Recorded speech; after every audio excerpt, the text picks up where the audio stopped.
जेके news today में आज आप सभी दर्शकों का स्वागत है।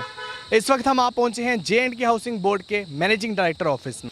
आज हम इनसे जानेंगे कि हाउसिंग बोर्ड के कुछ अपकमिंग प्रोजेक्ट्स के बारे में और जो प्रोजेक्ट्स पाइपलाइन में हैं उनके बारे में आज डिटेल में बात करेंगे managing director of housing board से।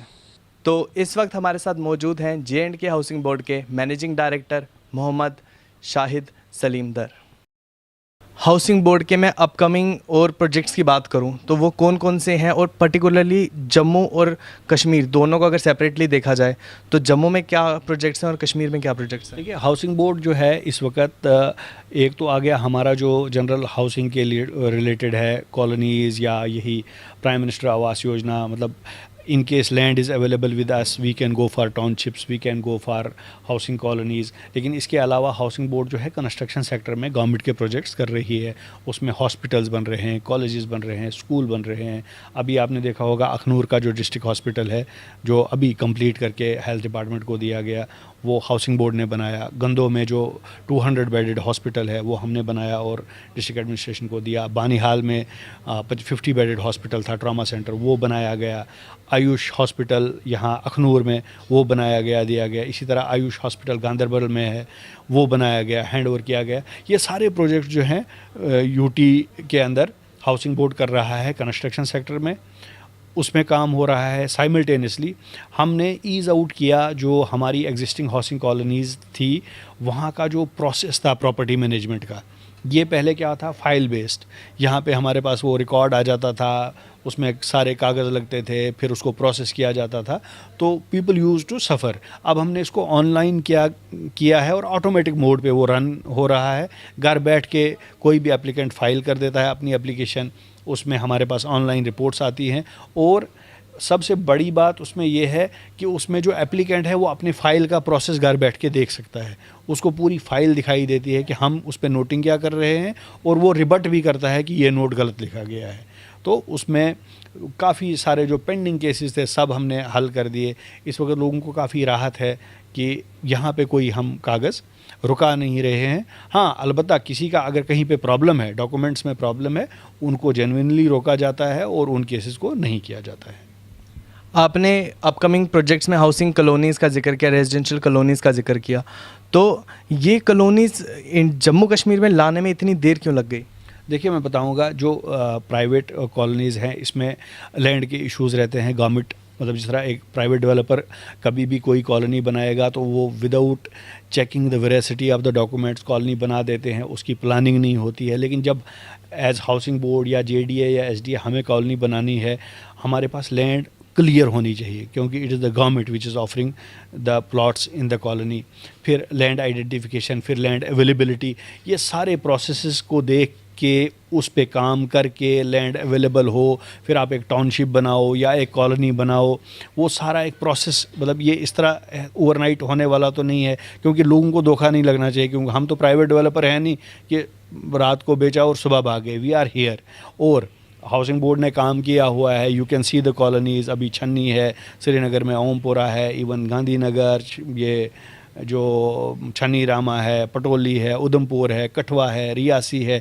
इसी तरह श्रीनगर में जो कॉलोनीज़ हैं, बागे मेहताब वगैरह, मतलब ये सारी इसी हाउसिंग अर्बन डेवलपमेंट डिपार्टमेंट के तहत बनी हैं और काफ़ी हाउसिंग डिमांड को मीट आउट किया गया है। लेकिन जब मशरूमिंग ग्रोथ हो गई आउटस्कर्ट्स में, कॉलोनीज़ की प्राइवेट सेक्टर में, या लोगों ने खुद से मकान बनाए, उससे क्या होगी कि लैंड की अवेलेबिलिटी कम हो गई, और वो एक रहा। लेकिन इस वक्त काफ़ी लैंड श्रीनगर में housing and urban development department को प्रोवाइड की गई है। उसी तरह जम्मू में भी जेडीए ने काफ़ी लैंड आइडेंटिफाई की गई है जिसमें हाउसिंग कॉलोनीज़ बनने जा रही हैं, जो कि कुछ रिंग रोड के आसपास हैं। इसमें एक दूसरा भी कंसेप्ट है टाउन प्लानिंग स्कीम का, वो बनाई जा रही है गवर्नमेंट की तरफ से, उसमें कमेटीज़ बनी हैं। और गवर्नमेंट पूरी कमिटेड है कि हाउसिंग डिमांड को फुलफ़िल किया जाए, लेकिन वो लैंड ऐसी हो इनकम्बेंस फ्री। ये नहीं कि बाद में कुछ इश्यूज़ बने जिस तरह प्राइवेट सेक्टर में होता है और बाद में वो इशू बन जाता है। इसलिए थोड़ा सा टाइम लगा है, लेकिन इसको पूरा प्रॉपरली इस पे काम किया जा रहा है ताकि लोगों को एक अच्छी कॉलोनीज़, एक अच्छी affordable facility, affordable housing facility provide की जाए, जम्मू हो या श्रीनगर या बाकी डिस्ट्रिक्ट्स हैं। मतलब ऑनरेबल एलजी साहब ने ये भी कहा था कि बाकी जो एडजॉइनिंग डिस्ट्रिक्ट्स हैं वहाँ पे भी लैंड देखी जाए, वहाँ पे भी डीसीज़ के साथ टाई अप में है कि अगर स्टेट लैंड अवेलेबल है और स्टेट लैंड के साथ कहीं प्राइवेट लैंड भी है वहाँ एक्वायर की जाएगी, ताकि ऐसा भी नहीं है कि हम प्राइवेट लैंड एक्वायर करें और उसमें 1:4 हम कंपनसेशन दें और उसकी प्राइस फिर इतनी ज़्यादा हो जाए कि वो कोई ख़रीद ना पाए, because we are going to provide affordable, कि जो हर कोई ख़रीद पाए और छोटा तबका भी आ जाए वो भी ख़रीद पाए। तो इसलिए थोड़े से ये कुछ इश्यूज़ हैं, लेकिन इनको सॉर्ट आउट किया जा रहा है और ये जल्दी आप देखोगे कि कॉलोनीज़ लोगों के सामने आ जाएंगी। बाहर की कोई रियल एस्टेट कंपनीज जिन्होंने आपको अप्रोच किया हो कोलैबोरेशन के लिए? मैं आपको बताऊं कि रिसेंटली एक रियल एस्टेट समिट जम्मू में हुआ था। J&K housing board was the nodal agency और मैं तो खुद नोडल ऑफिसर था उसमें 39 MOUs किए गए, जिसमें से अराउंड 22 रियल एस्टेट के थे, हाउसिंग के थे, फिर कुछ कमर्शियल के थे, कुछ हॉस्पिटैलिटी के थे और उसमें वो नेरेडको के साथ किया गया था। काफ़ी successful summit and it was the first summit जो J&K में हुआ। इससे पहले प्राइवेट प्लेयर्स को यहाँ नहीं बुलाया गया था और प्राइवेट प्लेयर्स को भी इसलिए बुलाया गया कि आइए हम आपको फैसिलिटेट करते हैं, क्योंकि गवर्नमेंट ही हाउसिंग डिमांड या हॉस्पिटैलिटी डिमांड या कमर्शियल डिमांड को फुलफ़िल नहीं कर सकती है। अलबत्ता गवर्नमेंट विल फैसिलिटेट।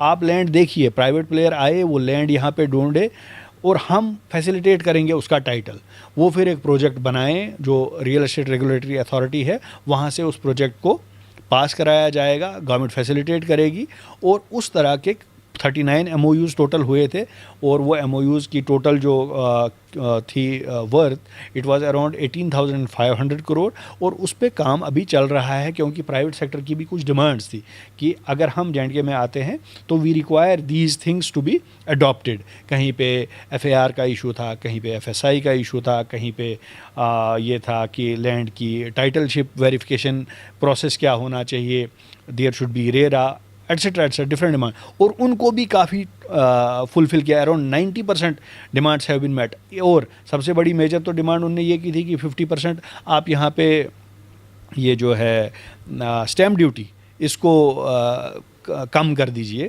ताकि प्राइवेट सेक्टर यहाँ पे आए और लोगों को थोड़ी सी अफोर्डेबिलिटी लगे, and that has been done by the government. Finance department में उसने ऐसो इशू किया है। तो ये कुछ हैं जो चीज़ें कि इससे एक पुश मिलता है प्राइवेट सेक्टर को। जब गवर्नमेंट ने यहाँ पे बुलाया, सारे आए थे, DLF था, इवन निरंजन हीरानंदानी, वो सब आए थे यहाँ पे दिसंबर में, 27 दिसंबर को जब हुआ तो उनके साथ बातचीत हुई और वो भी काफ़ी पोटेंशियल देख रहे हैं कि J&K जो अभी तक वो अनलॉक्ड, ये लॉक्ड था, now it has been unlocked as a destination for real estate, for hospitality, for commercial sectors. तो वो भी इसको एक अच्छा मौका देखते हैं कि हम यहाँ पे आए तो काम करें। जम्मू कश्मीर की अगर मैं बात करूं तो प्लान्ड तरीके से एक्सपेंशन नहीं हो पाया, तो अब क्या न्यू कॉलोनीज़ वगैरह जम्मू में आने वाली हैं और क्या रीज़न मानते हैं इसका? देखिए, इसके तो मतलब इनकेस इस पे आप एक रिसर्च क्वेश्चन लेके इंसान इसको चले, इसके बहुत सारे रीजंस हो सकते हैं अनप्लान्ड कॉलोनीज़ के। किस तरह से ये बना, क्या हुआ, क्या नहीं हुआ, और कभी आप जिस लेंस से इसको देखें, कोई भी लेंस आप लेके, आप हालात की लेंस लेके चलो, आप इकोनॉमिक लिबरलाइजेशन की लेंस लेके चलो, आप परचेजिंग पावर की लेंस लेके चलो कि वही लोग पहले ख़रीद नहीं पाते थे तो इस तरह इनने किस तरह ख़रीद लिया। आप पे कमीशंस की बात करो कि सैलरी बढ़ गई, वो भी हो सकता है। आप हालात की देखो कि गवर्नमेंट रेगुलेट नहीं कर पाई, वो भी हो सकता, कुछ भी हो सकता है। द लेंस यू यूज़, तो उस हिसाब से इसके रीज़न हो सकते हैं। लेकिन there are projects in pipeline. Government ने रियल एस्टेट समिट किया है, MOUs हुए हैं प्राइवेट प्लेयर्स के साथ। इन चीज़ों में टाइम लगता है, लेकिन गवर्नमेंट जब भी कॉलोनी बनाएगी वो इनकम्बेंस फ्री होगी, वो वैसी होगी जो आज तक बनी है, अलबत्ता अब उससे भी अच्छी होंगी, अब ज़्यादा फैसिलिटीज़ होगी, तो उसके लिए कमिटेड है। और दूसरा ये है कि जिस हिसाब से अब लैंड की डर्थ हो रही है इन एंड अराउंड जम्मू और श्रीनगर, दूसरे डिस्ट्रिक्ट्स को भी फोकस किया जाएगा। और दूसरा फ्लैटेड डेवलपमेंट, मतलब it should be high rise buildings, मतलब अब ग्रुप हाउसिंग की बात की जा रही है, क्योंकि अब लैंड एक स्केर्स रिसोर्स होने जा रहा है कि अब फॉरेस्ट में तो बनेगा नहीं, वहाँ पे कोई अलो नहीं करेगा, state land is not available, private land अगर आप इस तरह खरीदोगे और वहाँ पे प्लॉट बेचोगे 1:4 आपको कंपनसेशन देना है, फिर डेवलपमेंट कॉस्ट होगी तो वो स्काई राइज उसका वो प्राइस होगा। तो आप फ्लैटेड डेवलपमेंट की तरफ चाहे जम्मू कश्मीर हाउसिंग बोर्ड हो, जम्मू डेवलपमेंट अथॉरिटी हो, श्रीनगर डेवलपमेंट अथॉरिटी हो या लोकल डेवलपमेंट अथॉरिटीज़ हो, फ्लैटेड डेवलपमेंट्स की तरफ आएंगे और ग्रुप हाउसिंग में काम होगा।